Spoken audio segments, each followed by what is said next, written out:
Ladies and gentlemen, this is a National Security Forum, is a political and economic and geopolitical and international relations forum. I must encroach upon the environmental briefly, however, because it's key to understanding what's so important about the Arctic. First question, why should we care what happens in the Arctic? After all, isn't it just a lot of snow and ice and tundra and, oh, maybe in summertime some Sami or Inuit people with, some cool-looking white reindeer? No, that is not what the Arctic region is all about. The most important thing to remember about the Arctic region is that it is the Earth's air conditioning system. I'm going to talk just very briefly about atmospheric currents and about ocean currents. Now, this is an oversimplified graphic of air currents. There are tens of thousands of air currents at any given time. This is a simplified version, however, and it makes the point. The equator is where the most sun hits because it's the fattest part of the globe. Air currents get hot there. They are taken then all over the Earth up into the Arctic, where the density is such that they fall below and become cooler. The Arctic is a great heat sink for the Earth. So is the Antarctic, but we're talking mostly to a northern hemispheric audience, so we'll stick with that for now. This is a heat sink. It definitely takes the warmth out of the air, cools it down, and brings it back down to the rest of the Earth. It's a constant motion. Everything on Earth changes regularly, as do the air currents. I have two words up there to remember. One of those was heat sink. Thank you. And the other is albedo. The albedo effect is... You're free. Oh, my God. Hello? Hi, friends. Oh, this is so much nicer. Okay. The albedo effect is what happens when more of the sun's heat is reflected back out of the atmosphere than is taken in by the atmosphere. That happens because the Arctic is white, and it's thick ice, white ice. If you doubt that the albedo effect, wear a pair of black trousers outside in the middle of summer and then put a white pair on and you will see the difference immediately. So that is what the Arctic does for us, and it's the same thing with ocean currents. That red area you see there, let's see if this little pointer does anything. It's obviously right around the equatorial regions. And the ocean currents are always in motion as well. And they do the same thing. They are carried down to the Antarctic and up to the Arctic. And when that happens, they're cooled and they come back cooler. The Arctic is the Earth's air conditioning system. We desperately need it to remain somewhat like it is, with Earth changing every day in every way. You can't keep things static, no matter how much people think, because we are an arrogant species. We can stop XYZ, or we can start XYZ, or we'll find a technology that does something. Earth is bigger than that. Earth is older than that. This is what's happening. Now, the problem is, there is, because of technology, more recently, a huge economic impetus to change the nature of the Arctic region. Transportation. In the 1500s and 1600s, the whole idea was to find a shorter route from Europe to the Orient, or the Indies, East Asia as it happens, Southeast Asia, etc. What's happened now is we have the technology. The Russians have nuclear-powered icebreakers that can cut through 3 meters over 9 feet of solid pack ice. They can tear it to shreds. And that route is a lot shorter for the shippers and the exporters. Resources. There are estimates that 36% or more of the world's remaining fossil fuels are locked in the Arctic. So there is another economic impetus to destroy pieces of the Arctic. Agriculture. The idea, especially for a nation like Russia that has huge amounts of land in the Arctic region that have been under permafrost, well, what if we could turn that into more valuable farmland? The reason I have the question mark up there is, my only question is, that stuff has been under permafrost since the last ice age. One other comment environmentally or geologically. Typically, Earth is a lot colder than it is today. We typically go roughly 100,000 years of glaciation, roughly 10 or 12,000 years in an interglacial period. We're at the 11,500 year mark now. So we've been under permafrost even during this warming period. What happens if you do lose that permafrost? How many, I'm not talking about woolly mammoths springing out of the earth, but rather, what kind of viruses, what kind of bacteria, what kind of what all is in there that we don't know anything about that might actually harm us? Still, those are the economic impetuses. Now at a political and military impetus, you control the Arctic, you control the ultimate high ground. The Russians are doing just that militarily now. Now, I am not proposing a military solution, but I want you to know, and we'll show you, what the Russians are doing now is making sure that they own the Arctic lake. That's what they consider it, their lake. Just like the Chinese consider everything, well, we know where theirs is, the 9-dash line, this week. But I'm sure they'll extend the limits of their lake at there at some point. What happens in the Arctic can change the balance of power in the world. So why should we care about what happens in the Arctic? Because this isn't all the Arctic is, although I would hate to lose this. There are many, many other reasons to keep the Arctic. What do we mean when we say the Arctic? Whoa, come back here. We certainly don't mean the Arctic Ocean. I'm going to try using this pointer, but basically some of you have probably been on cruises, maybe in Norway. Raise your hand. You've been above the Arctic Circle? Yeah. So you know this is a fixed point. It is 66 degrees, 34 minutes north. There are other ways of thinking about it, like where trees grow and where they don't, or where the temperature never rises above 50 degrees. Forget all that stuff. It's too squishy. It changes every year. Stick with what the definition is, and that definition includes all kinds of land mass, and all kinds of land mass that is not under permafrost.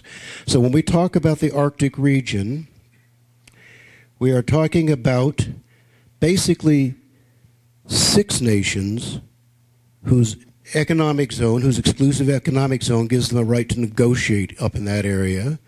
But there's 2 more who, without the literal access, but they're still in the Arctic region.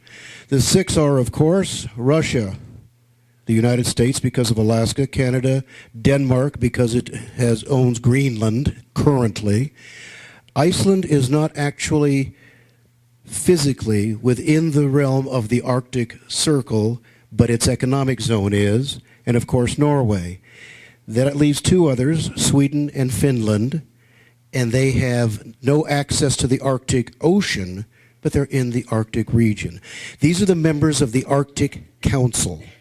It is their responsibility to negotiate in good faith what happens in the Arctic. And they're the ones that report to the UN, etc. However, Russia is currently hastening ice-free territorial waters. Now, the distinction, of course, is territorial waters go out 12 miles.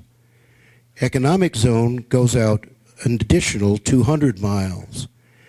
Those 12 miles, we really can't tell the Russians what to do.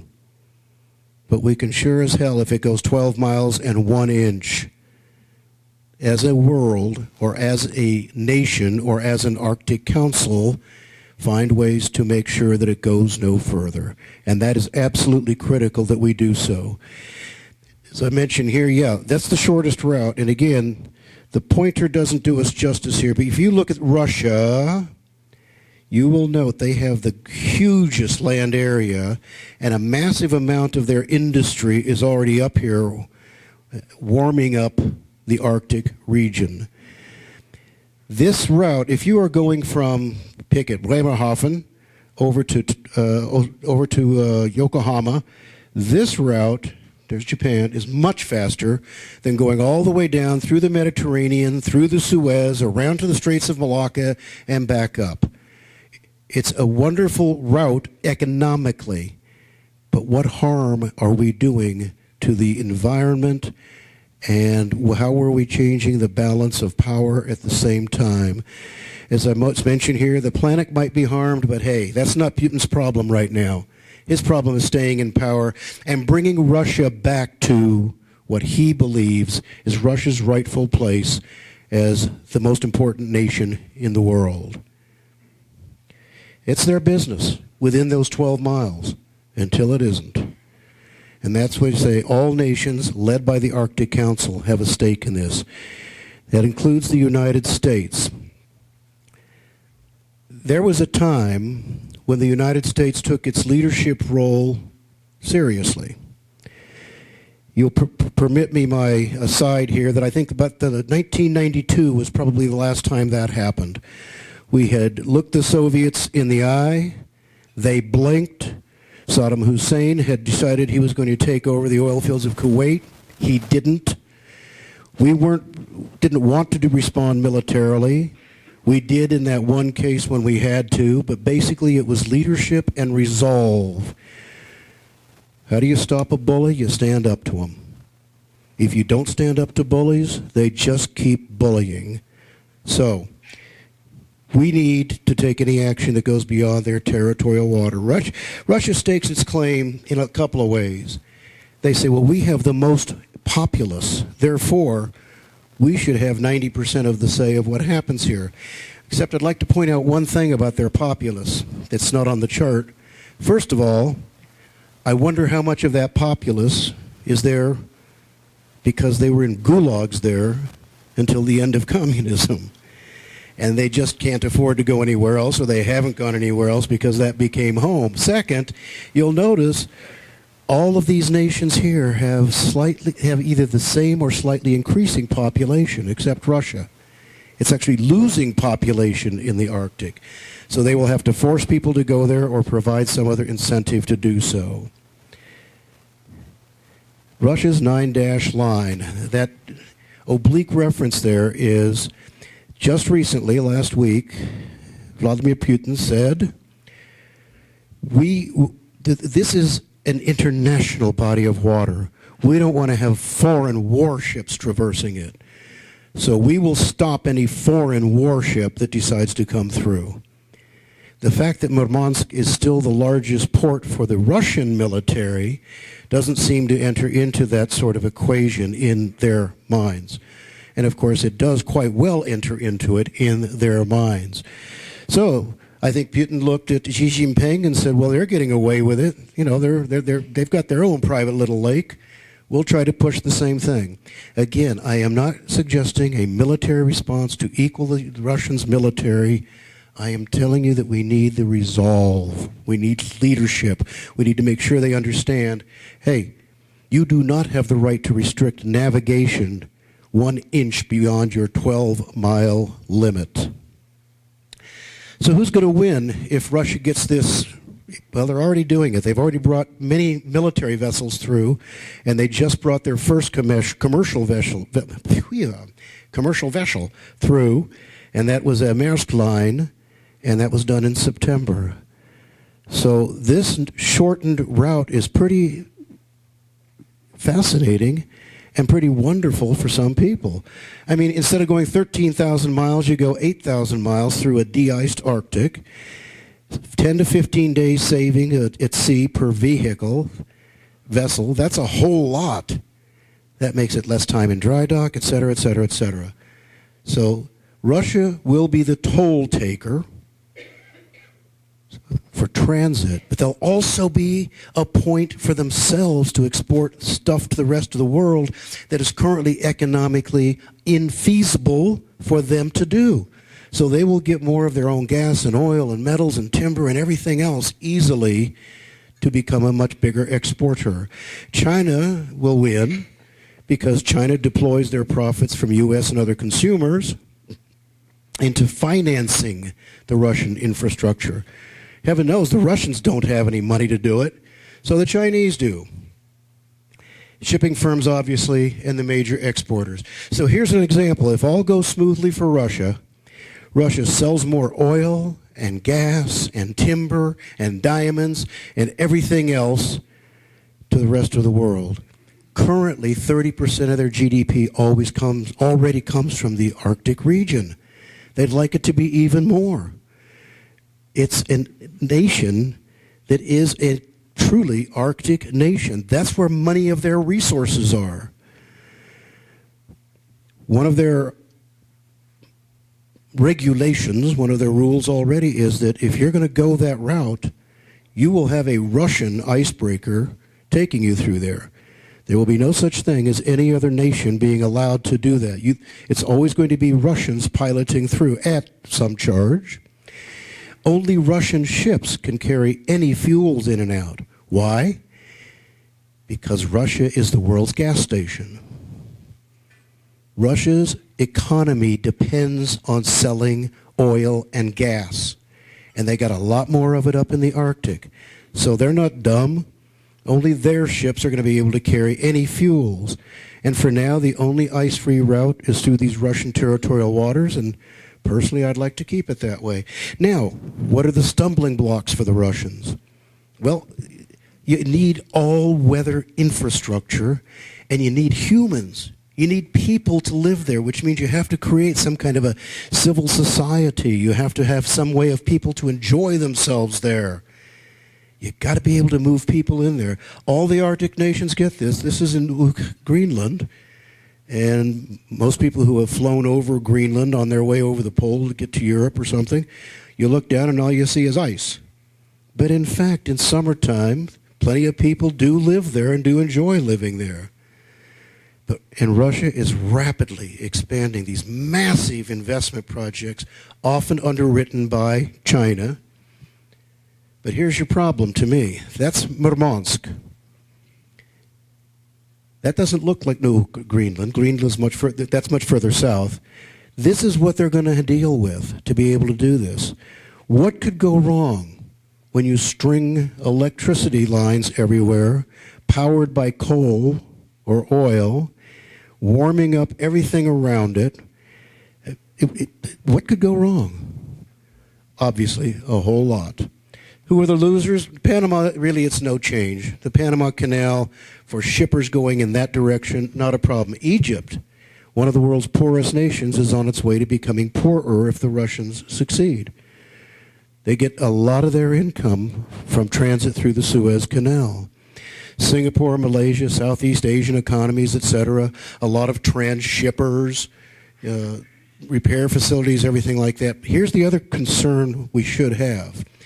There's one other way to do this, one other way to shorten the route, and that's through Canada's Northwest Passage. Canada has acted very responsibly in this area and said, you know, to save a couple of bucks, it's not worth tearing up the Arctic.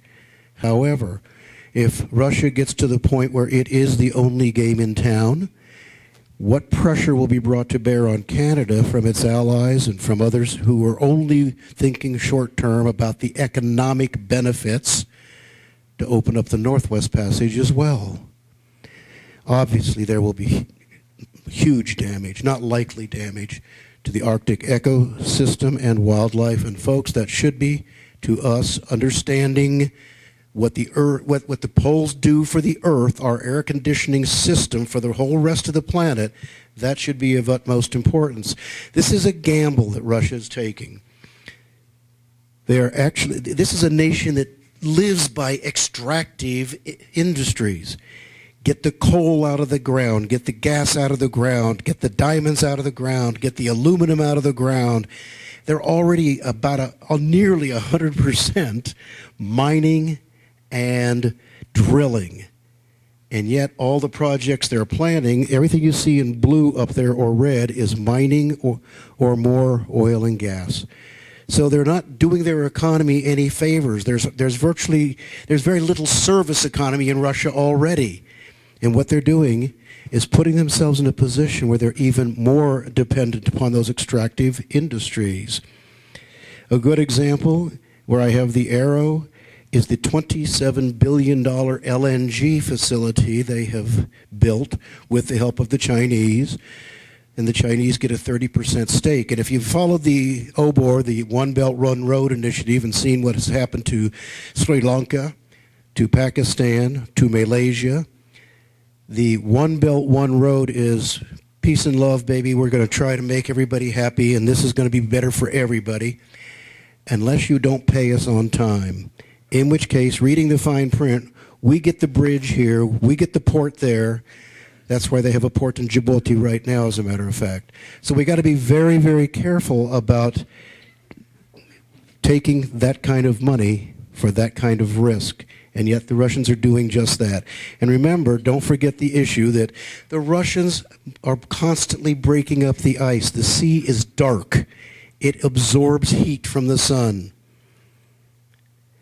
Also, the sludge that comes out of diesel vessels, and if they should if they should want to clean inside when nobody's looking, all this stuff, all it does is make it warmer for the rest of us. So who's most serious about controlling the Arctic? I give you one graphic. The Russians have more icebreakers than every other nation you see on that chart combined. And they're building more at a faster rate than anyone else. So who's most serious about owning it all? That might be our friends the Chinese. A country with deep pockets and big ambition. So the Chinese came out with their own Arctic white paper in 2017 to let the world know where they stood on the issue. Well, the first thing it says in the white paper is, China is a near Arctic state. Okay, folks, you see what I've done up there. Here's the Arctic, here's the near Arctic state. Now, I'm not even talking about all the ocean they have to traverse to get to the Arctic Ocean. I mean, as the crow flies, if that is the near Arctic state, so is Ukraine. If that is the near Arctic state, so is Mexico. So, by the way, this is a Chinese military map. And of course, like most nations, you put yourself at the center of the world. But so if you're not used to looking at the world that way, that's the way the Chinese look at the world. And they call it the Polar Silk Road. That's right. And with a straight face, they say about the Arctic, all nations should have complete access to these international waters. I say with a straight face because how come the South China Sea gets to be 100% theirs, but the Arctic has to be open to everybody? It gets a little sillier yet. The dragons are circling. Xinhua, the Chinese national paper, says the LNG project developed jointly by China and Russia. China gave them money. But I guess that's part of joint development, if you want to think of it that way. And also quoting Xinhua, this passage through the Arctic Circle is called the Silk Road on Ice. How many of you call it the Silk Road on Ice? How many of you have ever heard it called the Silk Road on Ice? Even the Russians don't call it the Silk Road on Ice. But never one to miss a PR opportunity. The Chinese are right there. And again, the hypocrisy. Admiral Zhu, who has the responsibility for that part of the world's oceans in China, the Arctic belongs to all people around the world. No nation has sovereignty over it. China must play an indispensable role because we have a fifth of the world's population. That's not exactly a reason why you should be part of controlling the Arctic, but that's what they believe. And what they're doing about it is a charm initiative, as they often have done. And that charm initiative consists of loans, joint infrastructure, investments. They now have the largest embassy in Reykjavik Island, Iceland, because they believe that that will be the new transshipment point when all this is completed. They have stirred up trouble in Greenland, saying, you know, what has Denmark done for you people? And continue to do that kind of thing. So they're players, just in a different way than we'd like to see them play. What is the United States Arctic policy?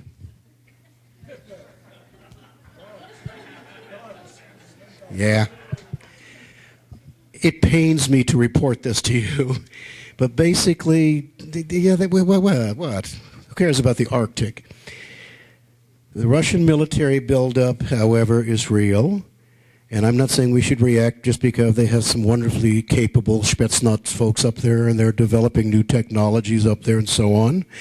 This quote comes from the Deputy Prime Minister of Russia. The 1867 sale of Alaska was, and I quote, a betrayal of Russian power status, and has said the Kremlin has a right to reclaim our lost colonies. Now, I know there are people who could say, hey, if you want Northern California back, you can have it.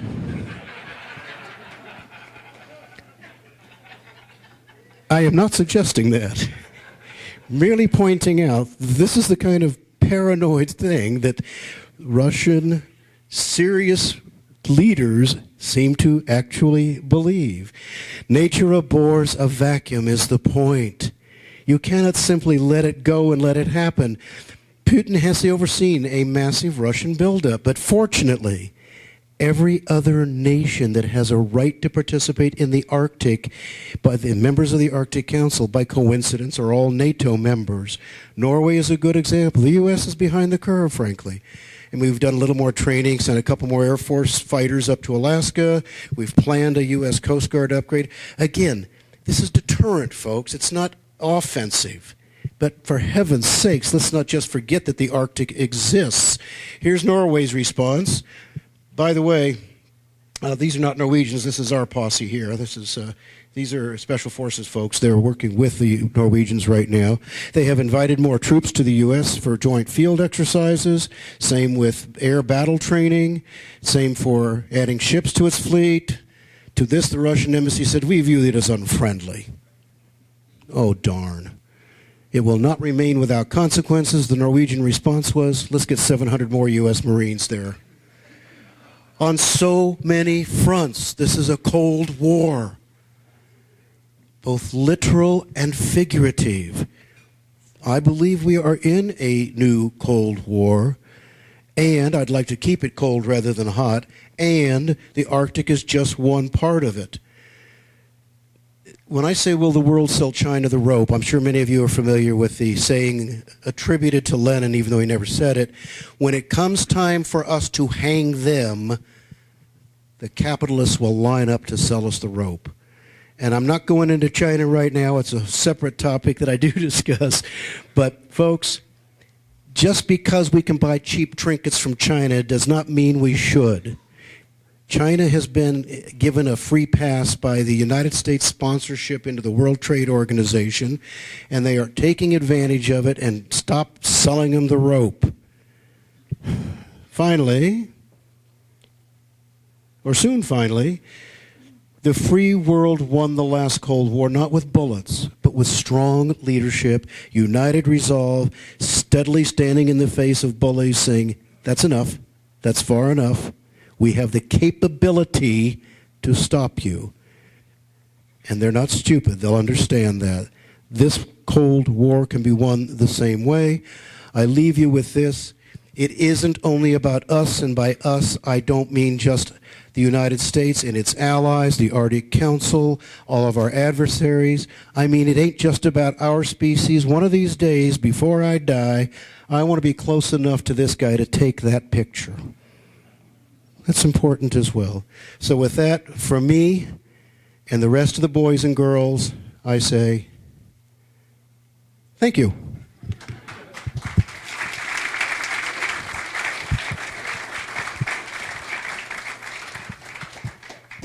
Fantastic. Thank you, Joe. That was a fascinating presentation. I know we got you to go through this in about half the usual time. So I'm going to just pull this back so everybody over here can see. Lovely idea.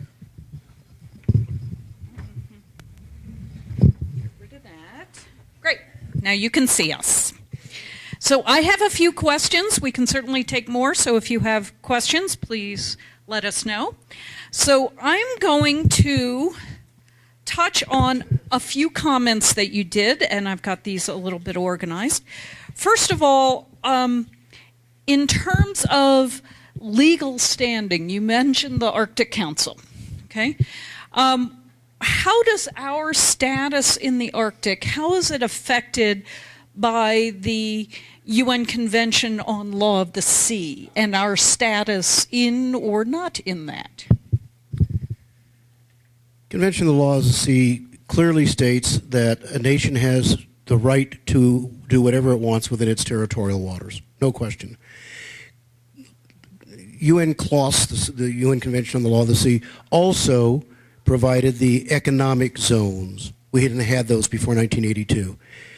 We do now, and we really have, we, the world, has standing only for that area that goes an inch beyond the 12 miles. But at that point, we do, there are mechanisms in place for action by the rest of the world. There's individual sanctions that can be placed in addition, and so on. There are fines available, etc. So there is, whether a nation is a signatory to it or not, there were enough nations that signed it that's it. Excellent. Thank you. So let's go back in time a bit. You started out with, I think, an excellent description of how the Arctic serves as the Earth's air conditioner. So let's go back in time a little bit in the paleo records and look at times when the Arctic was warmer and Vikings were settling Greenland and Iceland. That period then was obviously a time of trade, and then followed by a mini ice age that happened. So are there any lessons, recognizing we're in a totally different geopolitical standing than we are now, but are there any lessons for us as a nation looking at being in the Arctic from the paleo records? Yeah, we have absolutely no power over what happens on the Earth. Folks, I'm serious. I happen to be reading a book right now that I cannot recommend highly enough to you, but it's by a geologist named E. Kirsten Peters. She's brilliant. It's 6 years old is all. It's called The Whole Story of Climate. That's my library version. And you will learn so much in there that I cannot possibly condense. But basically, this is a much colder planet than humans know about. Our way back ancestors, hunter-gatherers, did know about it. The only reason that we have what we have today is because we are in a warming period. Within each massive warming period, there are many little ice ages and other warming periods. The point is that the times that Maureen just discussed was just happened to be one of those warming periods. It didn't last that long. There was a Roman warming period, a medieval dark ages, a warming period, another ice age, and we happen to be in these little mini ones. The point is, the Earth changes daily. You know, if you don't like the weather, wait 5 minutes. If you don't like the climate, wait 5,000 years, or 500, or 10. We don't know. We are so arrogant that we believe our technology and our knowledge of this particular species transcends everything.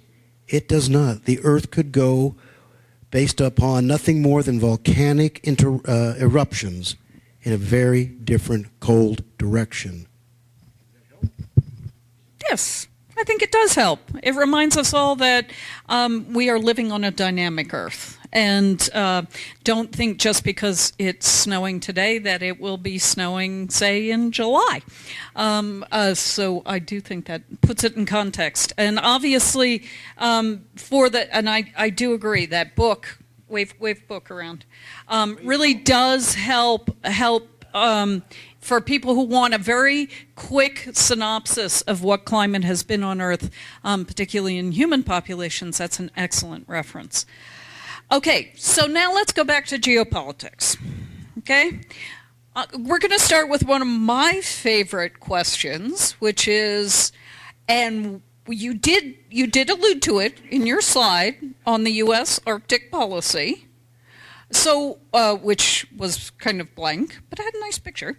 What about the Coast Guard? What is our Coast Guard doing, and what is the status of us being able to have icebreakers and operations in the Arctic?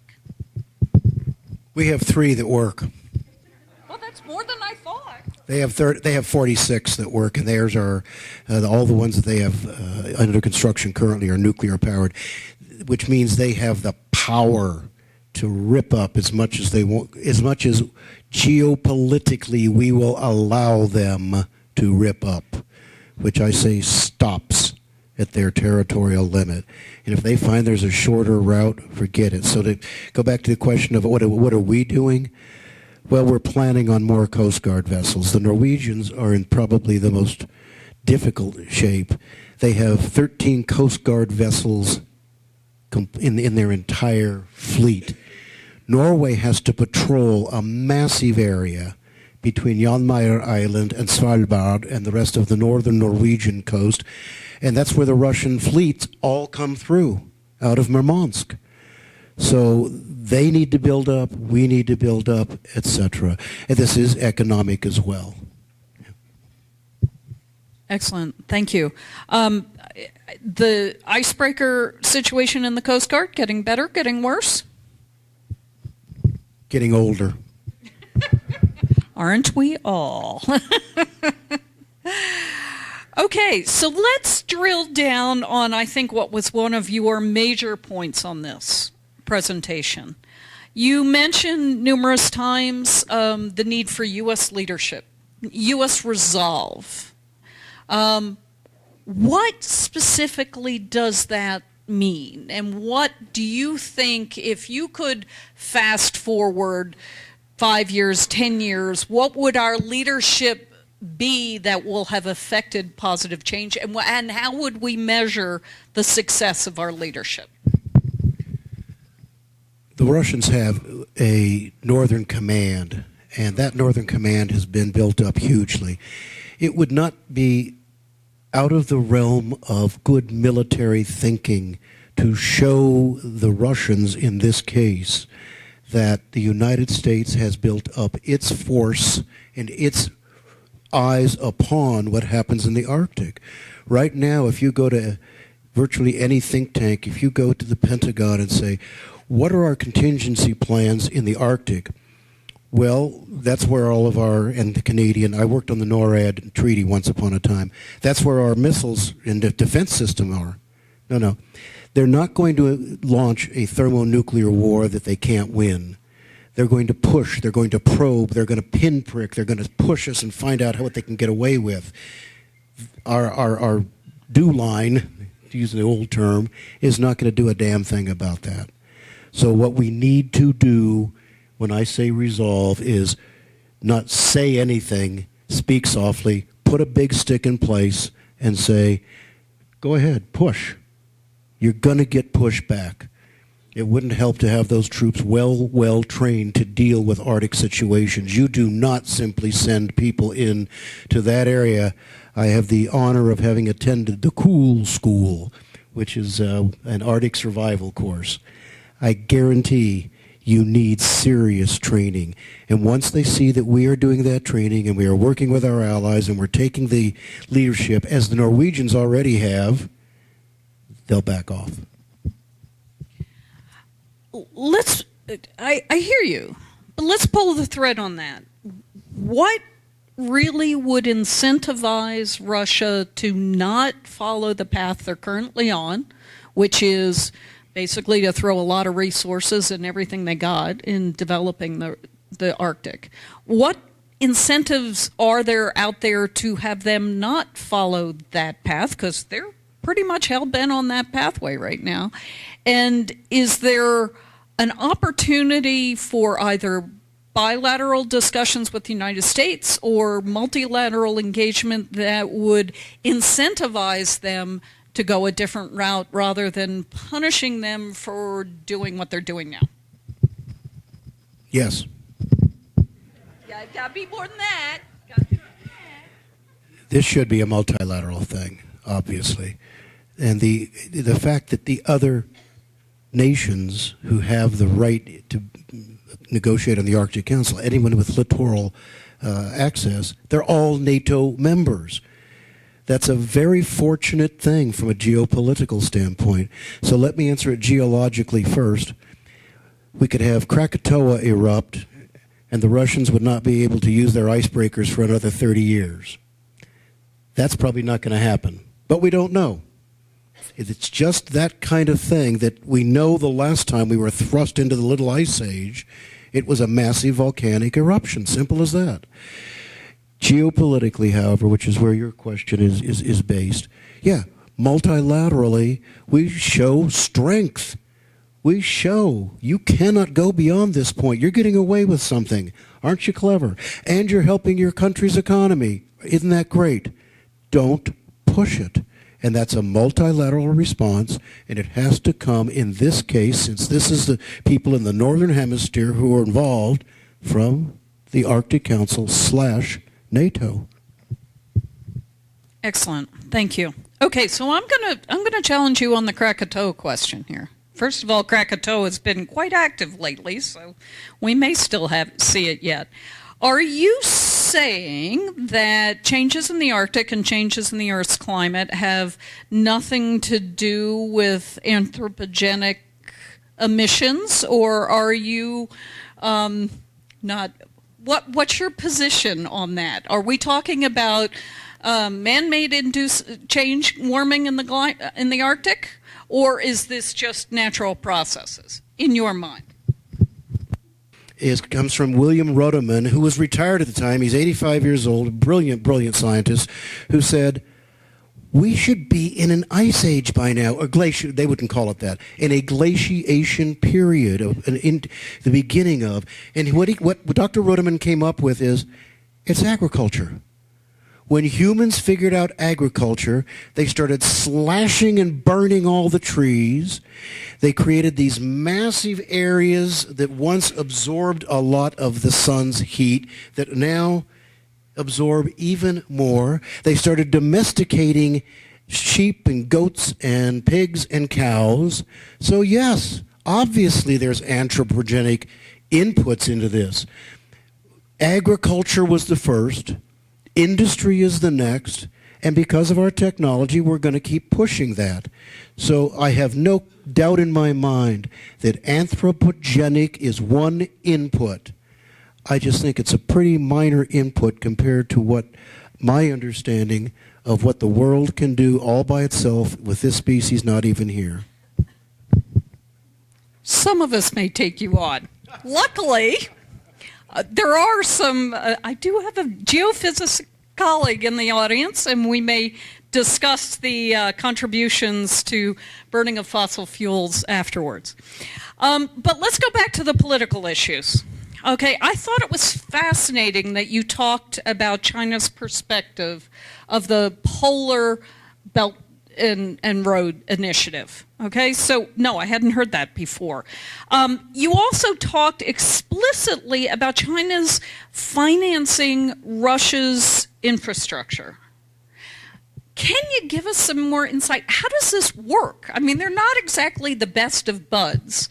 What are they doing? How is it working? And what is the cost and return on investment for them? And what does Russia stand to gain or lose out of this relationship? Thank you.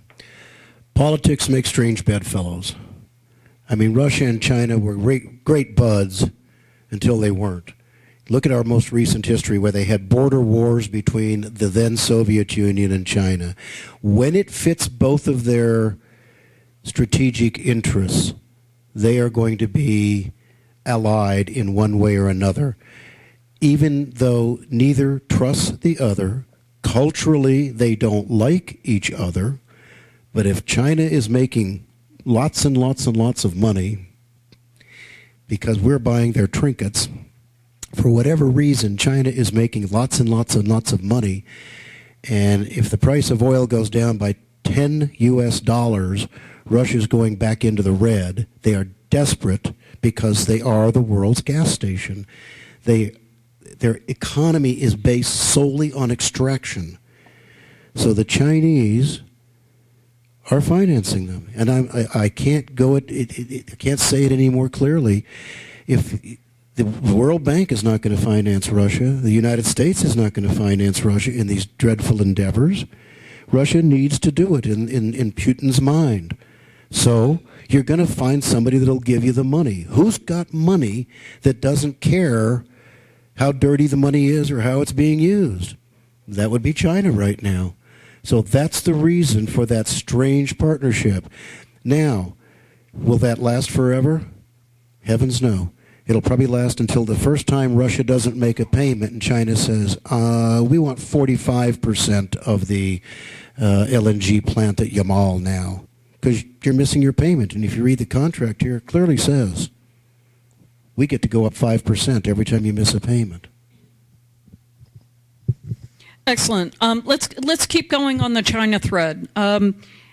As you know, and we've had discussions about this, the engagement in the U.S. in the South China Sea with the freedom of navigation operations by the Navy, is that are the activities that we have that are going on elsewhere in the world, and particularly vis-a-vis China, impacting their posture in the Arctic, and is it positive or negative or not substantial?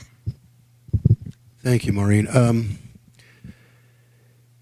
At this point, they are using the Russians basically as proxies, sort of the way that the U.S. and Russia did with smaller nations around the world during the Cold War. So we didn't have to confront each other directly. We confronted each other elsewhere using those nations and proxies there. I think China is using Russia as a proxy. But there's certainly no doubt that they are very confident they have gotten away with a hell of a lot in the South China Sea. So they don't, it's not that there's any Chinese vessels currently that I know of, certainly no military vessels anywhere in the Arctic. They do have freedom of navigation. And if they ever dare set foot in the Arctic, the rest of the world, led by the United States, should certainly say, how come it's okay for you to go within 30 miles of Svalbard, clearly a Norwegian island, but it's not okay for other people to go within 30 miles of Scarborough Shoal, a Philippine national reef that you have decided to take over. So the Chinese are putting themselves in an untenable situation. Now, that doesn't mean they're going to be logical in the sense that we might think of logic. I mean, you've seen some of those quotes I put up there. The whole world should be able to go through the Arctic, but nobody should go through the China Sea. The point is, if they ever do put a military or possibly even commercial vessel, say, that gives us their precedent, and say, well, then you can't talk out of both sides of your mouth. Excellent. Thank you, Joe. You've given us a tremendous amount of geopolitical insight, military insight, and really a wonderful perspective on that in the Arctic. But now I'd like to just turn in closing and ask you on a personal question. So how many people have traveled, you did this, how many people have traveled in the Arctic region? Okay, so a few, not a lot. So for the rest of the audience, or even for those who do, how do you, in your mind, what's the best way to see and understand what is happening there? What is the best way to follow this news? Because obviously it doesn't make it to the mainstream news every day, except today when it's snowing in Incline. How do we stay on top of this issue that doesn't necessarily make it to the forefront of our brains, but is incredibly important and may shape the geopolitical situation and the environmental situation on the planet for decades to come? How would you advise people to understand and to stay apprised of this issue personally? Well, I don't recommend you join Special Forces and parachute into Norway like I did. This is not a fun way to learn about the Arctic region. She said personally, so. Those who have been there know the stunning beauty of it, and I do recommend that. My wife and I will be going back this summer, as a matter of fact, and going all the way to the northernmost city in the world, Hammerfest, looking across at Russia in Murmansk. So there's a personal thing there. You get to know what is really at stake and get to see the gorgeous wonderfulness of this air conditioner that we have up there. To stay on top of it, truly, much as I hate to use the word Google, if you put Arctic region on any search browser, or if you put politics of Arctic region, or if you put Russia in the Arctic or China in the Arctic, all of those things will come up with an absolute plethora of articles. They just, in journalism school you learn, if it bleeds, it leads.